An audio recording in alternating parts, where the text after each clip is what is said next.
The smell of lemon floor cleaner still clung to the air when she walked in, umbrella dripping, hair immaculate.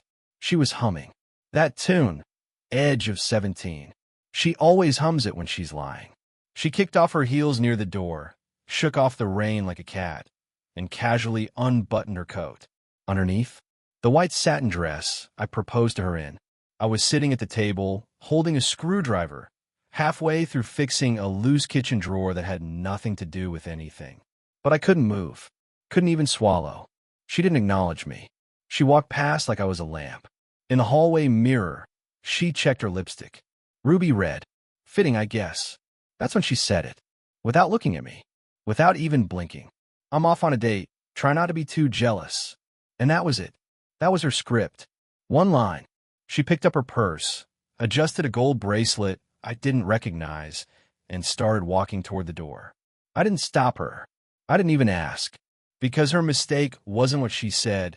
It was what she forgot to take with her. The burner phone, the one she thought was hidden behind the bathroom vent. It buzzed at 6:14 p.m. while she was still fixing her eyeliner. I'd already read the last 20 messages.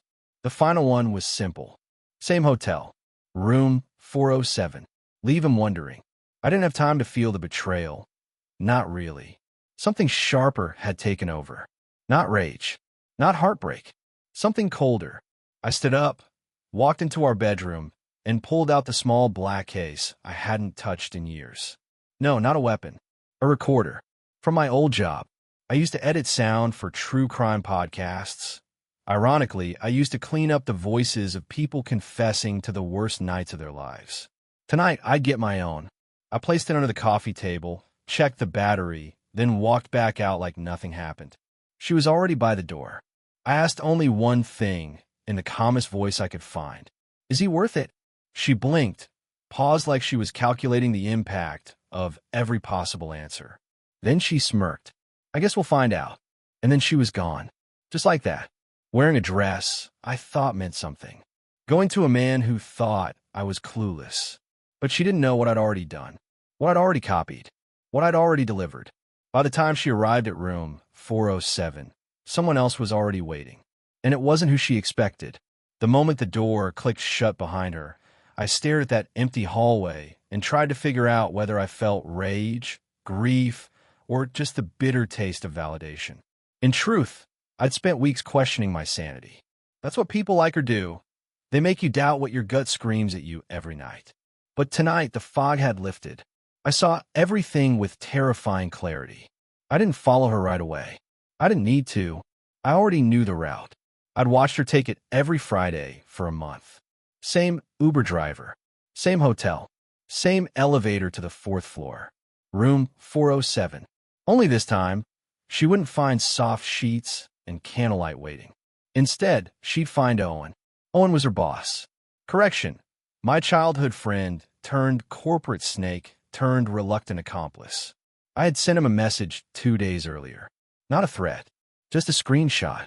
One single message from her burner phone, time-stamped, location tagged, with a picture of her wearing nothing but a bathrobe and Owen's company badge around her neck. He didn't deny it. He didn't even pretend to care. What he said was this: tell me when and where. I'll help you burn it all down. I didn't know whether to be disgusted or impressed. So now Owen was in that hotel room, not to meet her as a lover, but as a witness. He set up a GoPro on the dresser, left the door unlocked, and waited behind the curtain with a martini in hand and a deadpan face only corporate lawyers could perfect. Meanwhile, I drove. Slowly, calmly. One hand on the wheel, one on my old voice recorder, just replaying the audio I'd captured earlier. Her footsteps, her lipstick case clicking shut. Her voice saying, try not to be too jealous. I pulled into the hotel parking lot 15 minutes later. I didn't go inside. That wasn't my part of the plan. Instead, I sent the email to her father, her 2 sisters, her mentor at the real estate firm, and her therapist, whose contact info I only found because she once left a business card in our kitchen drawer. The email was simple. 4 lines. No drama. Hey, I figured you deserve to know. This is where she's been every Friday. Room 407, Hotel Valmont. Here's what I found. Attached, 5 JPGs, and 2 audio clips. Nothing explicit, just suggestive enough to make them question everything she'd ever told them. A seed. That's all I needed to plant. Let the rest grow in their minds. I could imagine her walking into the room, expecting romance. Instead, lights. A voice. Owen's deadpan. Smile for the truth, Callista. It's your last private performance. But the best part wasn't the footage.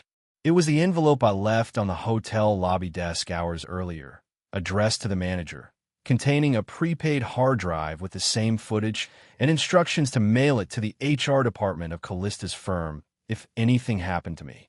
That wasn't paranoia. That was insurance. Because I knew what kind of woman I married. And if you think she was going to sit back quietly after being exposed, you don't know Callista. It wasn't even an hour later when my phone buzzed. No call, no message, just a string of emails crashing in, one by one. Read receipts from every single person I'd sent that evidence to. Her father opened it first, then her sister, then the therapist. The last one? Her boss. The subject line was the same for all. Please read before she rewrites the story. I didn't get any replies. Not yet. But that wasn't the goal. The goal was to corner a master manipulator before she could flip the script. I sat in the car, hands folded, watching the hotel entrance. My headlights were off. Just me in the dark. I imagined her reaction as she walked into that room and saw Owen, not laying back on some pillow waiting for her, but standing beside a camera, holding a manila envelope full of her own lies. I wondered if she screamed, if she laughed, if she tried seduction as a last resort. She had a whole arsenal of weapons. Tears, guilt, the innocent act. I'd seen her switch between them like scenes in a play. The terrifying part was that she believed every version while she played it. And yet, none of that prepared me for what happened next. Because she didn't come back home that night. Instead, someone else showed up. Just after midnight, headlights swept across the driveway. I peeked through the curtains, expecting her, drunk, angry, maybe crying. But no, it was Delilah, her older sister. We weren't close. She always thought I was too soft for Callista. Said it behind my back once. I overheard her at Thanksgiving. But there she was, standing on my porch, no coat, no umbrella, just soaked in the rain and holding a phone in her shaking hand. She didn't even wait for me to open the door. She just banged once and shouted, "You need to see this." I opened the door, and she shoved the phone toward me. Her face was pale. A live video was playing. Owen must have sent her a private link. And there was Callista on screen, screaming. But it wasn't anger. It was something deeper. Desperation. "I can explain," she kept shouting. "You don't understand. This isn't what it looks like. It's not my fault. He wanted this too." Owen never even raised his voice. He just stood still, holding that envelope, letting her unravel in front of the lens. "She tried to pay me," he finally said in the video. "Offer me $10,000 to delete everything." Delilah pulled the phone back, locked the screen, and looked at me like she'd just witnessed someone die. "She's spiraling, Emory," she said. "She's calling people. She told Dad you were blackmailing her. She said you faked all this." I took a breath. "And do you believe her?" Delilah shook her head. "No, but Mom does. And she's already posting online about it." I didn't know what to say. My house, my quiet, boring, symmetrical life, was collapsing in real time. But the worst was still waiting. Delilah sat down on the edge of the sofa and whispered, "There's more. You didn't just find her with one guy." I froze. She leaned forward and pulled an envelope from her coat pocket. Inside were photos, not printed from my files, not from Owen's camera, entirely different locations. Different men. Callista, with 3 others. Different cities. Different weekends. One of them, a man I recognized. "My cousin." Delilah whispered, "You started this storm, but she's been living in it for years." The photos Delilah handed me felt radioactive. I didn't want to touch them, let alone look at them again, but there they were, physical proof that I had been sleeping beside a stranger. Not just a liar, a shapeshifter, a woman who could spend Sunday mornings in my hoodie making blueberry pancakes, and, by Thursday, be naked in a hotel 3 states over with a man I used to babysit. Delilah stayed the night. She said she didn't trust going back to her parents' house, not after her mother started defending Callista online. I didn't argue. Honestly, I was grateful for the company, even if it came wrapped in awkward silence and shared disgust. Around 2 a.m., Delilah fell asleep on the couch, and I sat in the hallway, staring at the blank screen of my phone. I hadn't heard from Callista. No messages, no calls, nothing, until 4:17 a.m. That's when my phone lit up with a single text from an unknown number, but I knew her style. She always added too many ellipses. I hope you're happy. You destroyed everything. No epalayi. No dinaid. Just blame. Classic Callista. But the real storm came 12 hours later. I was on the phone with Owen, trying to coordinate the safe return of the footage. We'd agreed to destroy the hotel copy, as promised, when Delilah burst into the room holding her phone like it was on fire. "She's on the news," she said. "Turn it on. Right now." I grabbed the remote and flipped to the local station. And there she was, my wife, sitting on a bench outside her childhood church, looking directly into the camera with damp eyes and perfect makeup. The headline below her read, "Real estate agent claims husband is weaponizing her mistakes in a domestic dispute." She spoke softly, but with just enough break in her voice to look like she was fighting tears. "We were having problems," she said, "and I did something I'm not proud of. But Emory, he's been compiling things, setting traps. He told me he'd ruin me if I ever try to leave."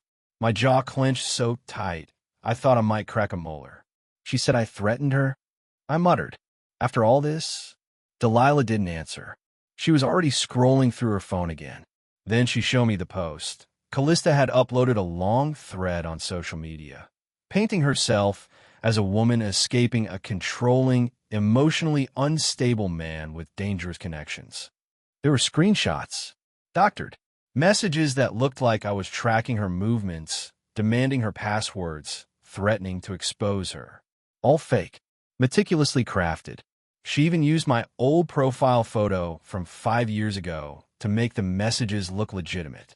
People were already reacting. Comment after comment flooded in. Typical manipulative husband. Glad she's out. She's so brave to speak up.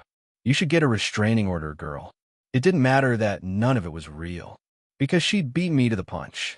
While I was building a careful, quiet case, she was already on offense, rewriting the narrative for the world. By the time I called my lawyer, it was too late. My name had already been flagged in an open report filed just hours earlier. Harassment, stalking, emotional sabotage. All of it under Callista's signature. She hadn't just lied.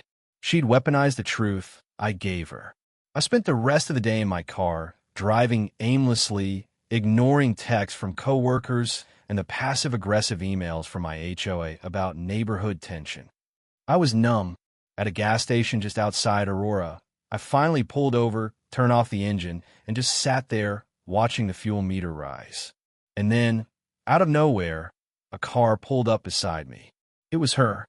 She got out, leaned against her door, and didn't say a word. Just stared at me. There wasn't an ounce of guilt in her face. Not fear, not even anger. Just cold, calculated calm. Then she smiled, like she'd already won.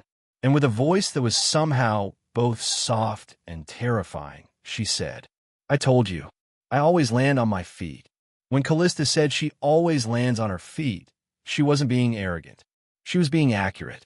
She had spent years mastering her performance, training her voice to break at just the right syllable, learning when to blink, when to look down, when to seem damaged but brave. I used to think she was just dramatic. Now I realized I'd married a full-time illusionist. The smear campaign she launched worked better than I expected. Neighbors stopped waving. One of them, a retired firefighter named Glenn, whom I'd helped install a fence last spring, crossed the street just to avoid walking past me. I got an email from my company's HR department asking to speak privately about some community-related concerns. But the worst was my own reflection. I had to see myself through her version of me. Controlling, vindictive, weak. A man bitter enough to fake evidence and manipulate a woman into staying with him. It made me physically sick. And yet, I said nothing publicly.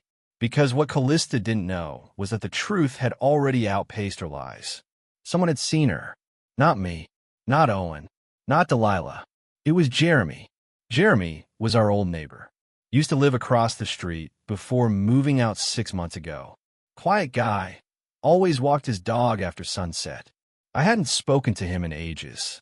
Until he texted me out of the blue. Hey, just saw what she posted. I don't know what's going on, but you need to see this. Call me. I didn't hesitate. Jeremy answered immediately, his voice low and urgent. I didn't want to get involved, he said. But I was at that hotel, man. Valmont. 2 Fridays ago. I saw her there with someone.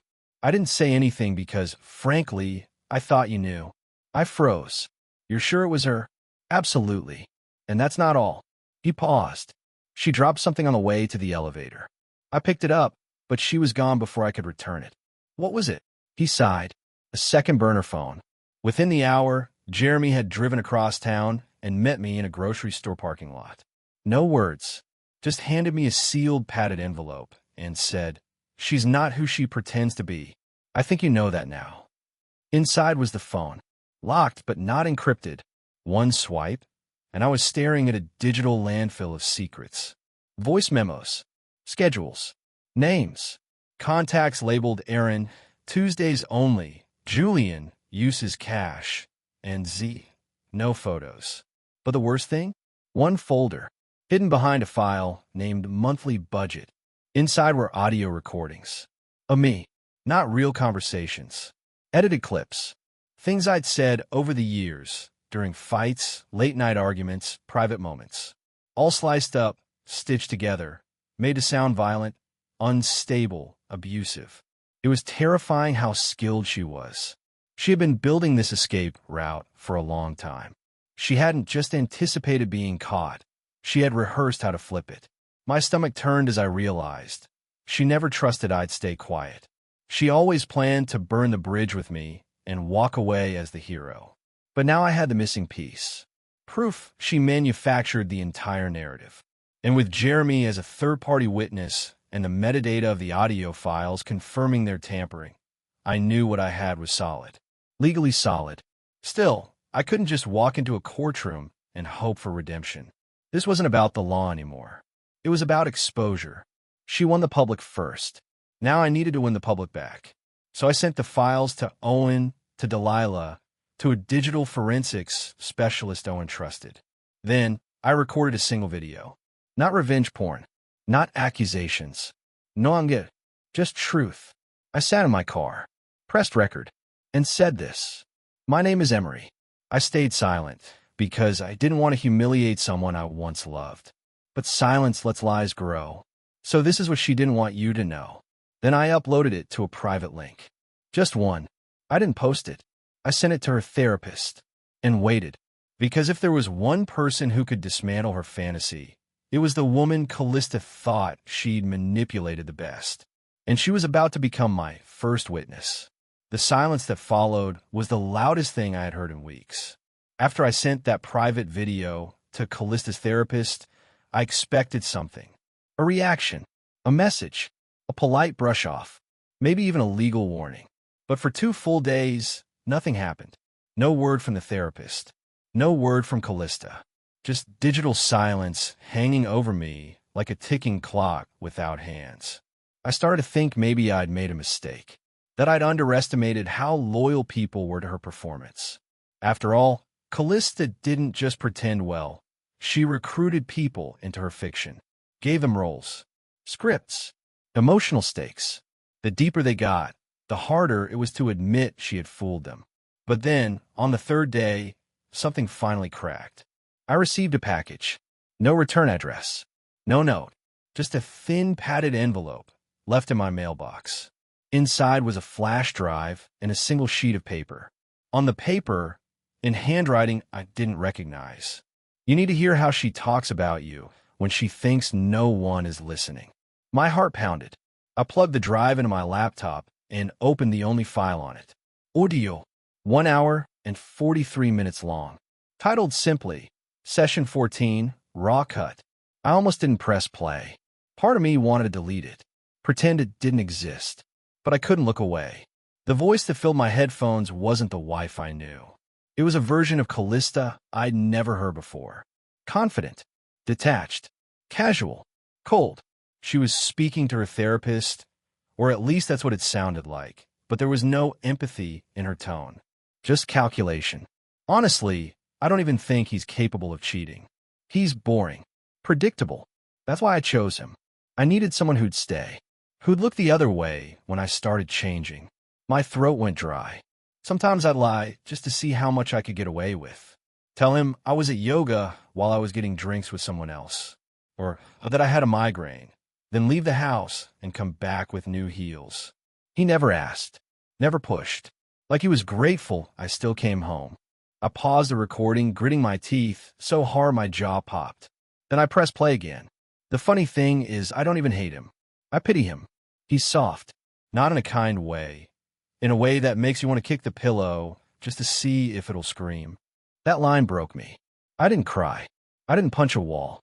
I just sat there, as still as a corpse, listening to the woman I once held in my arms describe me like I was furniture she regretted buying.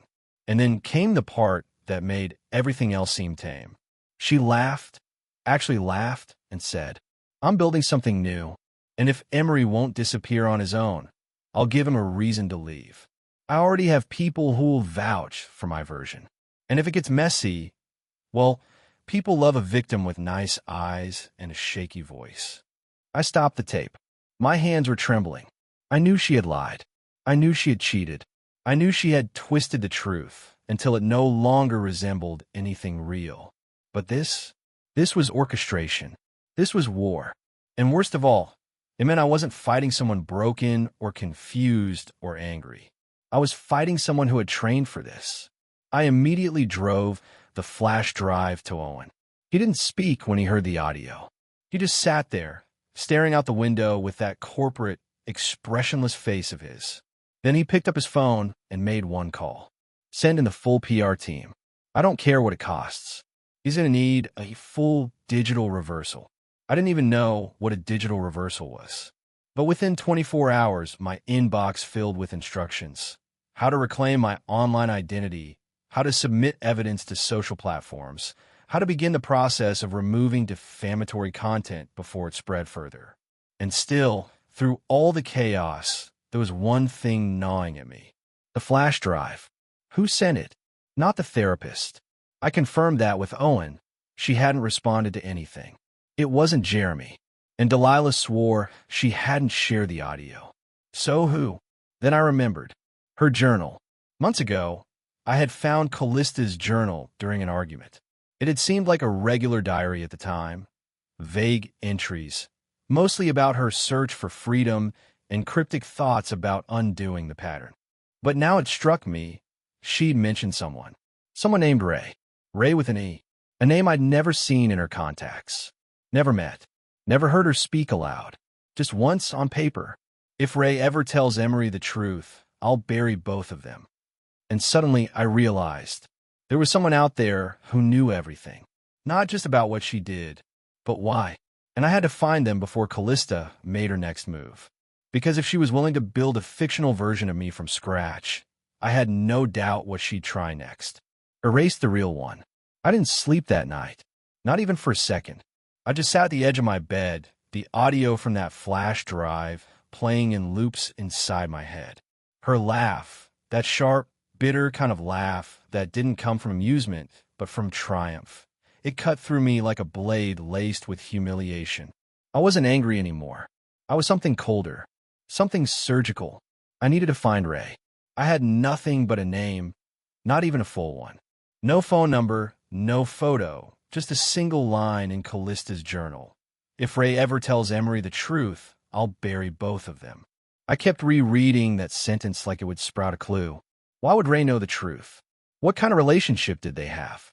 That morning, I reached out to the only person who might have any idea. Delilah. She picked up on the second ring, still groggy. Please tell me you're not calling to say she burned down your house. No, I said. Worse. I think she's going to erase me completely. That woke her up. What happened now? I told her everything. The flash drive.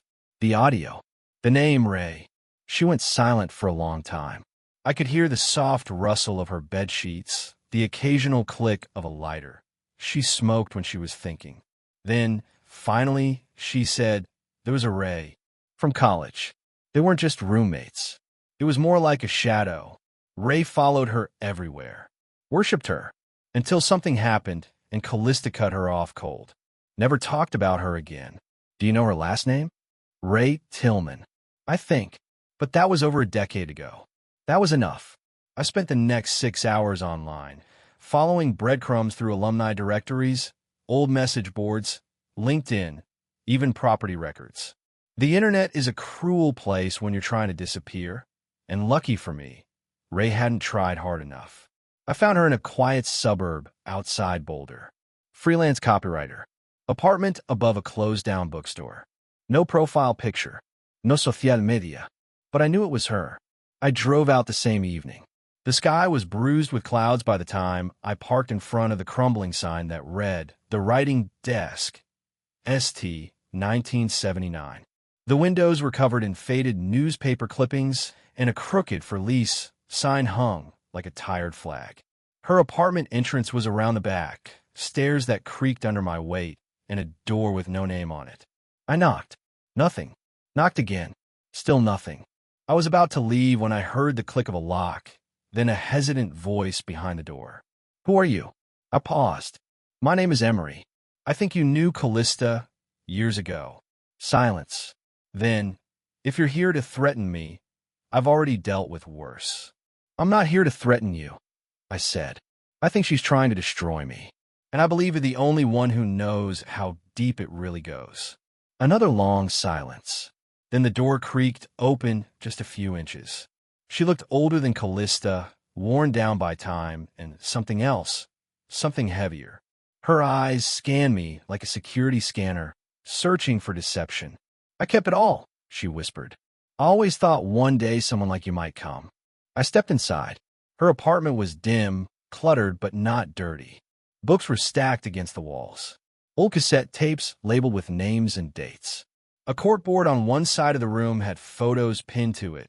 Black and white shots of Callista from college, from parties, from what looked like staged interviews.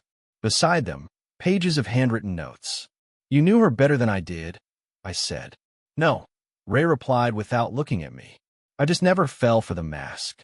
She walked to a drawer, opened it slowly, and pulled out a folder, thick sealed and wrapped in red yarn. She used people, Ray said. She used me. She used professors, classmates, donors, anyone who could elevate her image. I was collateral, but I never deleted anything. I recorded everything I could. Even the therapy sessions she used to rehearse lies. She'd practiced them with me before the real ones. Why didn't you come forward? She said if I did, she'd ruin my family. Said she knew things she could leak anonymously and make it look like I was the one obsessed with her. So I disappeared. I went gray. Changed jobs. Names. Everything. She handed me the folder. Inside are recordings, journal copies, voice messages, and emails. From her. To me. To others. About how to fake abuse. About how to craft a public persona. It's not revenge. It's a blueprint. I took the folder and stared at it like it might burn my hands. I don't know how to thank you, I said. You don't need to, she replied. Just make sure the world sees the real version of her before she convinces everyone that yours never existed. As I left, she said one last thing. She told me once that the best way to kill someone wasn't to make them stop breathing, but to make the world stop believing them. And that was when I realized what this had really been all along. Not a marriage, not a betrayal, a slow, methodical erasure. And now I finally had the ink to rewrite the ending. The folder from Ray sat on my passenger seat the whole drive home. I didn't open it. Not yet. Just having it, there was enough to breathe again, like holding oxygen after nearly drowning. But I knew I had to move quickly. Callista was smart, strategic, and if she sensed I had something that could expose her, she'd strike first, even harder than before. That night, I made copies, digital and physical, and locked them away in 3 different places. One in a safety deposit box, one with Owen, and one on an encrypted cloud server that only Delilah and I could access. For the first time since this nightmare began, I felt like I wasn't just reacting, I was ready. I didn't go public right away. That's what she would have done. Callista lived for dramatic reveals, for orchestrated chaos. I went quiet instead, focused, patient. With Owen's help, we prepared a clean, comprehensive digital package. Facts, timelines, verified voice analysis, evidence from Ray, even screenshots showing the manipulation of my own voice in her false recordings. And then, with the help of Owen's PR team and a respected journalist who specialized in false accusation cases, we released it. Not as an attack, not as a smear, but as a detailed correction of the narrative. The article dropped at 7:04 a.m. on a Thursday. By 7:16 a.m., it had over 14,000 views. By 9 a.m., Callista's online supporters began to go quiet. Some deleted comments. Others posted half-hearted apologies. A few tried to pivot, saying we didn't know the whole story. But the loudest sound of all was her silence. She didn't respond. No public statements. No damage control. Nothing. Instead, by that evening, Delilah texted me 3 words. She lawyered up. It didn't matter. The truth was out. The restraining orders she had filed against me dropped. The social media strikes against my name cleared. My HR department sent me a formal apology. My inbox filled with messages, some from people I hadn't heard from in years, saying they were sorry they doubted me. One of my neighbors even showed up at my door with a 6-pack and said, "I read the article. I was wrong. I am sorry." But all of that, all the vindication, it wasn't the most important part. The most important part happened 3 weeks later in a quiet courthouse where Callista finally showed up. No cameras, no mock-up, no audience. Just her, me, and a judge. She didn't fight the divorce. She didn't contest the evidence. She didn't even look me in the eye. When the proceedings ended and the gavel fell, I stood up, feeling a strange kind of stillness. Not happiness, not triumph, just peace. Outside the courthouse, I ran into Ray. She had come just to be sure it was really over. We talked for a while, then hugged. It wasn't romantic. It wasn't dramatic. It was something better, real. Weeks passed. Life returned. The silence in the house became comforting, not hollow. I stopped checking over my shoulder. I bought new bed sheets. I even started painting again, something I hadn't done since college. One afternoon, while organizing some of my old things, I found the envelope, the one I'd dropped on the table the night Callista told me she was going on a date. Inside were the receipts, the photos, the burner phone logs, all the pain. I didn't need them anymore. I threw them out. And in that moment, I finally understood something. She didn't break me. She sharpened me. She taught me that even the kindest heart has teeth when it's cornered. And most importantly, she reminded me that walking away doesn't mean losing. Sometimes, it's how you win with your dignity intact. Now, I'm still Emory. Still alphabetizing my spice rack. Still awkward around compliments. But I'm no longer afraid of being erased. Because I've already written the next chapter. And this time, I'm the only author.